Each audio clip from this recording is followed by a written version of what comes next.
श्री शिवाय नमस्तुभ्यम। ये जो 19 सितंबर शुक्रवार, ये दिन आप सभी लोग जानते हो कि ये श्राद्ध पक्ष चल रहा है। और ये जो 19 सितंबर शुक्रवार के दिन इस पवित्र भाद्रपद महीने की श्राद्ध पक्ष की प्रदोष व्रत त्रयोदशी तिथि पड़ रही है, यानी कि श्राद्ध पक्ष की प्रदोष व्रत त्रयोदशी पक्ष की प्रदोष व्रत। और ये शिवजी को अत्यंत प्रिय है। जैसा कि आप सभी को पता है, हमने प्रदोष व्रत के आपको पिछली कई सारी शिव महापुराण की कथाओं में आपको अन्य को ऐसे उपाय बताएं। महाराज अभी पितृपक्ष चल रहा है, तो ये श्राद्ध पक्ष की प्रदोष व्रत, ये दिन सबसे बड़ा और विशेष दिन है महाराज। श्राद्ध पक्ष की प्रदोष के दिन किया जाने वाला यह एकमात्र उपाय 108 चावल के दाने और एक तुलसी की लकड़ी का दीपक। भक्तों, शिव महापुराण की कथा में बताया गया है कि पितृपक्ष की प्रदोष व्रत का बड़ा महत्व होता है। जैसे कि 19 सितंबर शुक्रवार, देखिए आप सभी को पता है कि अभी श्राद्ध पक्ष चल रहा है, और इस श्राद्ध में यदि हम एक दीपक भी प्रज्वलित करते हैं तो यह स्वयं हमारे पितरों तक जाता है, जिससे हमारे पूर्वज हमें आशीर्वाद देते हैं, रही परेशानियां समाप्त होती है। प्रदोष व्रत सबसे बड़ा दिन 19 सितंबर शुक्रवार श्राद्ध प्रदोष व्रत त्रयोदशी तिथि के दिन ये 108 चावल के दाने और एक तुलसी की लकड़ी का दीपक। भक्तों, इस उपाय को अवश्य करें। और आप सभी को पता है कि प्रदोष व्रत का यदि कोई सा उपाय है तो वह केवल और केवल 108 चावल के दाने और एक तुलसी की लकड़ी का दीपक वाला उपाय। आपको इस उपाय को किस समय करना है, प्रदोष काल के समय या फिर सुबह के समय, यह संपूर्ण बातें हम आगे करेंगे। अब देखिए महाराज, यदि हम श्राद्ध पक्ष में यदि हम एक दीपक भी प्रज्वलित करते हैं अपने पितरों के नाम से, तो इस दीपक की रोशनी हमारे पितरों तक जाती है और उनका हमें आशीर्वाद प्राप्त होता है। उसे हमारे जीवन में चल रही कठिनाइयों समाप्त होती है। जैसे कि पितृदोष, कालसर्प दोष, वास्तु दोष, उसी प्रकार से हमें 108 चावल के दाने और एक तुलसी की लकड़ी का दीपक को करना है 19 सितंबर शुक्रवार और पितृपक्ष की प्रदोष व्रत। देखिए, इन दोनों योग बहुत मुश्किल से आता है, ऐसे मौके बार बार नहीं मिलते, केवल वर्ष में एक बार ही इस उपाय को करने का मौका मिलता है। देखिए, मेरी कई सारी अन्य माताएं बहनें हैं जिन्होंने इस उपाय को आज तक किया ही ना हो और उन्हें इस उपाय के बारे में पता ही ना हो। तो देखिए, आज की इस कथा से हम आपको जो उपाय बता रहे हैं, उस उपाय को आपको शुक्रवार की प्रदोष व्रत के दिन अवश्य करना है, क्योंकि यह उपाय केवल विशेष तिथि पर और विशेष पावन पर्व पर ही किए जाते हैं। और देखिए, यदि इस उपाय को आपका घर का कोई एक व्यक्ति भी कर लेता है तो महाराज जी, पूरे घर परिवार में चल रही समस्या साथ में समाप्त होती है। इस उपाय को करने का तो फल हमें मिलता ही है, लेकिन यदि किसी विशेष तिथि पर किया जाए तो उसका भी हमें फल प्राप्त होता है। जैसे कि श्राद्ध की प्रदोष व्रत, और यह महीना मां दुर्गा को समर्पित है। देखिए महाराज जी, हमने हमारी पिछली बार की कई सारी शिव महापुराण की कथाओं में आपको इस उपाय को अच्छे तरीके से बताया भी है और समझाया भी है, लेकिन आज एक बार फिर से हम आपको इस उपाय को समझाएंगे, क्योंकि 19 सितंबर शुक्रवार का दिन सबसे बड़ा और विशेष दिन है।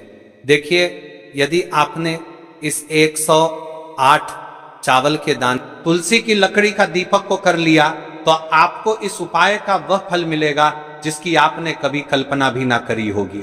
देखिए महाराज जी, जो मनोकामना बड़े बड़े पूजा पाठ से पूर्ण नहीं होती, वह केवल इस श्राद्ध पक्ष में प्रदोष व्रत के दिन 108 चावल के दाने और एक तुलसी की लकड़ी का दीपक को करने से पूर्ण हो जाती है। देखिए, मेरी कई सारी माताएं बहनें हैं जिन्हें पता भी नहीं है कि उनके जीवन में जो समस्या चल रही है उसका कारण क्या है, यानी कि मुख्य कारण क्या है, इस वजह से यह समस्या है। मतलब भाई, जीवन में जो अटकने आती हैं, जिनका कारण अक्सर हमें पता ही नहीं चलता, वे कई बार पितृशक्ति या घर की अनुचित ऊर्जा के कारण होती हैं। देखिए, श्राद्ध पक्ष वह काल है जब हमारे पूर्वजों की स्मृति का प्रभाव सबसे अनुभवी होता है, और इस पावन पर्व पर द्वादशी तिथि पड़ रही है। तो यदि आप ये उपाय द्वादशी तिथि वाले दिन करते हैं तो इसका 100 गुना बढ़ जाता है। देखिए महाराज, 108 चावल के दाने और एक तुलसी की लकड़ी का दीपक, जो शुद्धता और रक्षा का प्रतीक है, प्रदोष व्रत की घड़ी में यह उपाय करके एक दीपक जलाकर हम अपने घर के नकारात्मक बंधनों को तोड़ने, पूर्वजों की शांति प्राप्त करने और जीवन में अच्छे अवसर पुनः सक्रिय करने का आग्रह करते हैं। इसलिए आपसे निवेदन कर रहे हैं, 108 चावल के दाने और एक तुलसी की लकड़ी का दीपक अवश्य करें। देखिए महाराज जी, हम आपको आगे चलकर संपूर्ण बातें बताने वाले हैं कि इस उपाय को आपको किस प्रकार करना है, सामग्री कहां से लेनी है, किस समय करना है, कैसे करना है। ठीक है, तो आपको इस कथा के अंतिम तक बने रहना है। देखिए, हम राशि से जुड़ा भाग्य भी बता रहे हैं और भाग्य में चल रही परेशानियों को भी बता रहे हैं। तो यदि आप अपनी राशि से जुड़ा भाग्य जानना चाहते हैं तो अपना नाम और अपनी राशि कमेंट बॉक्स में अवश्य लिखें। अगली वीडियो में हम आपको आपकी राशि से जुड़ा भाग्य बताएंगे। अब बात कर लेते हैं उपाय के बारे में। तो देखिए महाराज जी, इसी 108 चावल के दाने और एक तुलसी की लकड़ी का दीपक वाला उपाय है। तो आपको कल इस श्रद्धा पक्ष की प्रदोष व्रत पर इस उपाय को अवश्य करना है। देखिए, अब बात कर लेते हैं हम उपाय के बारे में। इस उपाय को कौन कौन व्यक्ति कर सकता है, मतलब कि आपके घर का कौन कौन सदस्य इस उपाय को कर सकता है। मेरी कई सारी अन्य माता बहनें रहती हैं जो अपने स्वयं के लिए, अपने स्वयं के जीवन में चल रही परेशानियों को समाप्त करने के लिए उपाय यदि करना चाहती है तो वह अवश्य कर सकती है महाराज। और मेरी कई माताएं बहनें अपने परिवार वालों के लिए, अपने सदस्यों के लिए उपाय करना चाहते हैं तो वह भी कर सकती है। ध्यान रहे, 108 चावल के दाने और एक तुलसी की लकड़ी का दीपक। तो उपाय की ओर आगे बढ़ने से पहले हम जान लेते हैं, कल जिन माता बहनों ने कमेंट किया था अपनी राशि से जुड़ा भाग्य जानने के लिए, वे लोग जान लो आज अपनी राशि से जुड़ा भाग्य। कल की 2 विशेष राशि लिए देखिए। सबसे पहली राशि है वृषभ राशि। इस दिन के प्रदोष व्रत से वृषभ जातकों को धन, समृद्धि और पारिवारिक सुख की प्राप्ति होगी। रुके हुए कार्यों में सफलता मिलने की संभावना है। दूसरी राशि तुला राशि, तुला राशि वालों के लिए यह दिन शुभ रहेगा। आर्थिक लाभ, दांपत्य जीवन में सुख और सौभाग्य की वृद्धि होगी। साथ ही मान सम्मान और कार्य क्षेत्र में प्रगति की संभावनाएं भी बनेंगी। अब चलिए, अब तो हम उपाय की ओर चलते हैं। ध्यान से सुनिए संपूर्ण बातें। तो देखिए महाराज, सबसे पहले हम चावल के उपाय के बारे में बात लेते हैं, उसके पश्चात हम दीपक के उपाय के बारे में बात करेंगे। 108 अखंड चावल के दाने, एक दाना पूरा फटा हुआ ना, बाजार का ले सकते हो या घर की रसोई के दाने भी चलेगा। हल्दी का दीपक, जो कि गेहूं के आटे से दीपक बनाए और उसमें हल्दी पीसी अच्छी मात्रा में मिलाए। नमक बिल्कुल न डालना है। दीपक में रुई की बत्ती लंबी और तेल भरे। तेल के लिए तिल का तेल आदर्श है, पर आप तिल, सरसों, साधारण दीप तेल में से कुछ चुन सकते हो। कम से कम इतना तेल डालें कि दीपक स्थिर जलता रहे।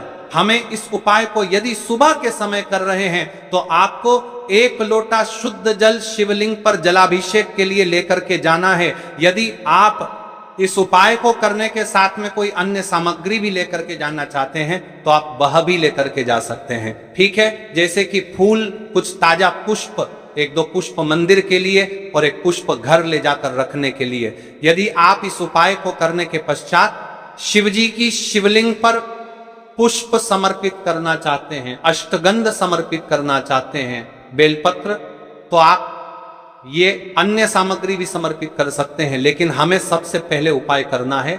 उसके पश्चात अब देखिए महाराज जी, आपको एकदम शुद्ध, अच्छे से अखंड एक छोटी सी पोट्री कागज की पुड़िया, जिनमें 108 चावल के दाने बांध कर रख लीजिए। एक छोटा बर्तन दीपक रखने के लिए, ताकि तेल टपकने से समस्या न हो। अब देखिए महाराज जी, हम किस उपाय को कर रहे हैं, तो हमें इस उपाय को करते समय कुछ सावधानियां भी भारत नहीं है। इसलिए हम आपको उपाय को विस्तार से बता रहे हैं, अच्छे से बता रहे हैं, ताकि आप कोई भी गलती ना करें और आपका उपाय सफल हो। तो देखिए, हम बात कर लेते हैं हल्दी के दीपक के बारे में। हल्दी दीपक बनाने की विधि अब मैं आपको दीपक बनाने की विधि विस्तार से बताऊंगा। साधारण है, ध्यान से बनाइए। एक साफ बर्तन में गेहूं का आटा आवश्यकता अनुसार निकालिए, छोटी सी लोई के बराबर आटा ले लीजिए, इसमें एक चुटकी हल्दी पाउडर अच्छी मात्रा में मिला लीजिए। हल्दी रंग दीपक को शुभ बनाती है। नमक बिल्कुल न डालें, पानी बहुत कम डालकर मिश्रण को गूथा जाए ताकि एक नरम लोई बन जाए, बहुत सख्त नहीं और बहुत नरम भी नहीं। अब उस लोई की छोटी छोटी लोई लेकर बीच में गड्ढा बना दीजिए। दीपक का आकार कटोरी जैसा होगा ताकि तेल और बत्ती आ सके। दीपक में रुई की बत्ती रखें, रुई को बीच से थोड़ी लंबी रखें ताकि बत्ती दीपक से ऊपर रहे। अंत में दीपक में तेल भरें। ध्यान रहे कि तेल बत्ती के आसपास पर्याप्त रहे। अब दीपक प्रज्वलित करने के लिए तैयार है। दीपक पूरी तरह सूखा न हो, नर्म आटा आवश्यक। दीपक को जलाकर परीक्षण कर लें ताकि मंदिर में जलाते वक्त समस्या न हो। अब हमारा दीपक बंद करके तैयार हो गया है। अब बात कर लेते हैं इस मुख्य उपाय के बारे में। 108 चावल के दाने। तो देखिए महाराज जी, आपको चावल के दाने कहां से लेना है, कैसे लेना है, कब लेना है, इन बातों का आपको ध्यान रखना है।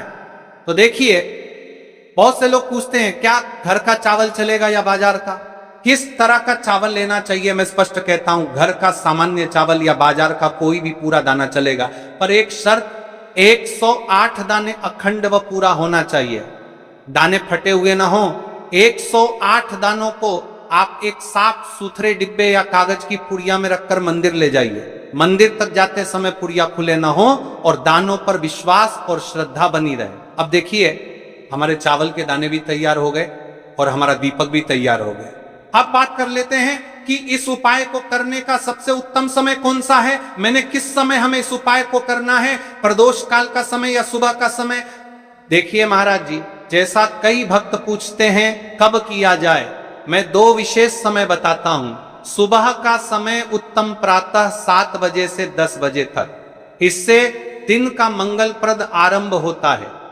यदि सुबह 7 बजे तक जाना संभव नहीं तो 12 बजे से पहले भी कर सकते हैं। अब बात कर लेते हैं महाराज जी, प्रदोष काल के समय की कई सारी मात्रा बहाने सुबह के समय नहीं कर सकती है, तो सबसे उत्तम समय प्रदोष काल का समय भी है जो शिव जी को अत्यंत प्रिय है। प्रदोष काल सायंकाल 5 बजे से 6 बजे के बीच ये समय बहुत ही पुण्यकारी माना जाता है। यदि आवश्यकता हो तो 7 बजे तक भी किया जा सकता है। आप जिस भी समय जाओगे ठीक ठाक उसी समय श्रद्धा भाव से करिए। देखिए महाराज जी, अब हमारी इस उपाय की सामग्री भी तैयार हो गई है और हमने आपको समय भी बता दिया है। तो देखिए, एक मुख्य बात, यदि आप इस उपाय को सुबह के समय कर रहे हैं तो महाराज जी सुबह के समय तो शिव जी की शिवलिंग पर सबसे पहले 1 लोटा जल चढ़ेगा, फिर उसके पश्चात आपको इस उपाय को करना है। और यदि प्रदोष काल के समय कर रहे हैं तो आपको एक साधारण दीपक प्रज्वलित करना है, फिर उसके पश्चात आपको उपाय करना है। ठीक है। और हाँ, एक विशेष और मुख्य बात, कई सारी मेरी अन्य माताएं बहनें रहती हैं जो शिव मंदिर जाते से ही दूसरी अन्य माता बहनों से सामग्री मांगने लगते हैं, जैसे कि जी आज आपने एक बेलपत्र लाए हो तो मुझे दे दो। जी आपके पास तो बहुत सारे फूल दिख रहे हैं, एक फूल दे दो मुझे। आपको शिव मंदिर में जाकर के इस प्रकार से नहीं करना है, ठीक है।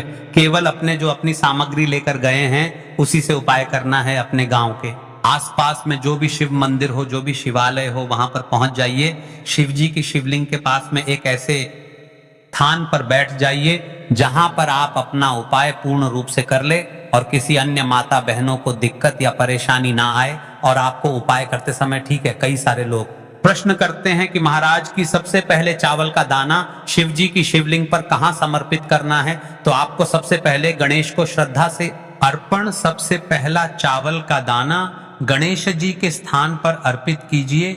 मन मन में अपनी मनोकामना शांत भाव से कहिए, छोटा सा मनन है विघ्नहर्ता, मेरी मनोकामना के मार्ग को सुगम कर दीजिए। आप गणेश 3 बार जप सकते हैं। ओम गम गणपतये नमः। शिवलिंग पर जलाभिषेक। अब शुद्ध जल का लोटा निकालिए और शिवलिंग पर धीरे धीरे जल चढ़ाइए। जल चढ़ाते समय मन में बार बार AUM नमः शिवाय का उच्चारण करें। यह सबसे मुख्य मंत्र है। आप मन में 11 बार, 21 बार या 108 बार जप कर सकते हैं, परंतु यदि समय कम हो तो कम से कम 11 बार अवश्य जपें। जलाभिषेक के साथ ही विनम्रता से कहिए, हे भोलेनाथ, मेरी मनोकामनाओं को पूर्ण कर दो, जीवन के कष्टों को दूर कर दो।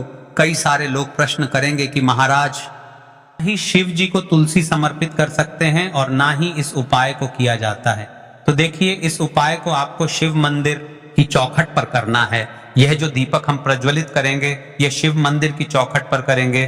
तुलसी का संबंध आध्यात्मिक शांति, मानसिक स्थिरता और रोग नाश से है। जब तुलसी की लकड़ी का दीपक जलता है तो घर या मंदिर के आसपास की नकारात्मकता तुरंत दूर होकर जाती है। तो देखिए महाराज जी, आपको इस तुलसी की लकड़ी के दीपक के बारे में हम आपको सबसे पहले बताते हैं। हालांकि आपके तीनों उपाय साथ में ही करना है, लेकिन सबसे पहले और प्रथम तुलसी की लकड़ी का दीपक। तो देखिए, तुलसी की लकड़ी प्राप्त करना, यदि घर में तुलसी का पौधा है तो उसकी जड़ के पास की नरम लकड़ी लेनी है। यदि घर में तुलसी का पौधा नहीं है तो बाजार से भी तुलसी की लकड़ी खरीदी जा सकती है। कई सारे घरों में तुलसी का वृक्ष नहीं होता है तो आप यह भी कर सकते हैं, ध्यान रहे, यदि आप किसी और के घर से ले रहे हैं तो उसे दक्षिणा अवश्य दें। बिना दक्षिणा के तुलसी लेना अशुभ माना जाता है। लकड़ी को तैयार करना, तुलसी की लकड़ी को छोटे काटकर उसकी बत्ती बनानी है।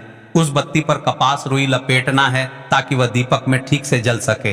अब यहाँ पर महाराज जी, कई सारे लोग प्रश्न करते हैं कि दीपक हमें आटे का लेना है या फिर हमें दीपक मिट्टी का लेना है। तो देखिए, आपको मिट्टी का दीपक का प्रयोग करना है, क्योंकि हम तुलसी के लकड़ी के दीपक वाला उपाय कर रहे हैं। ठीक है, दीपक केवल मिट्टी का होना चाहिए, पीतल, कांस्य या किसी और धातु का दीपक इस उपाय में उपयोग नहीं करना। मिट्टी का दीपक धरती तत्व का प्रतिनिधित्व करता है और यह शिव पूजन में सबसे उत्तम माना है।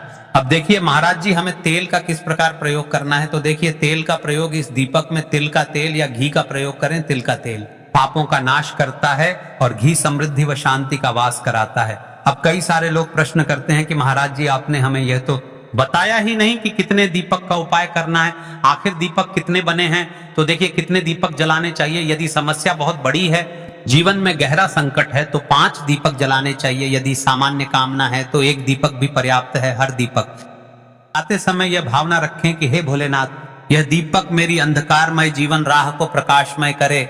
जेके महाराज जी, तुलसी के लकड़ी के दीपक वाला उपाय है, यह कोई साधारण उपाय नहीं है। तो आपको क्या क्या सावधानी बरतनी है। दीपक को शिवलिंग पर प्रत्यक्ष रूप से न रखें, इसे मंदिर की चौखट पर या बनाए गए स्वस्तिक पर रखें। दीपक जलाते समय मन में शुद्ध भाव होना चाहिए। दीपक बुझने के बाद उसकी राख को पवित्र स्थान पर ही विसर्जित करें महाराज जी। जैसे ही तुलसी की लकड़ी का दीपक जलता है, वैसे ही साधक को अलग ही शांति का अनुभव होता है, मन का तनाव समाप्त होता है। आंखें बंद करके जब दीपक की लौ के सामने बैठते हैं तो लगता है कि यह लौ सीधे आत्मा से संवाद कर रही है। यह लौ मानो भगवान शिव के आशीर्वाद का प्रतीक बन जाती है। यहाँ से प्रदोष व्रत के दिन किए जाने वाले एकमात्र उपाय, महाराज जी, आपके घर के किसी भी एक सदस्य को इस उपाय को अवश्य करना चाहिए। ऐसे मौके बार बार नहीं मिलते। जो भी समस्या हो, कमेंट बॉक्स में अवश्य लिखें।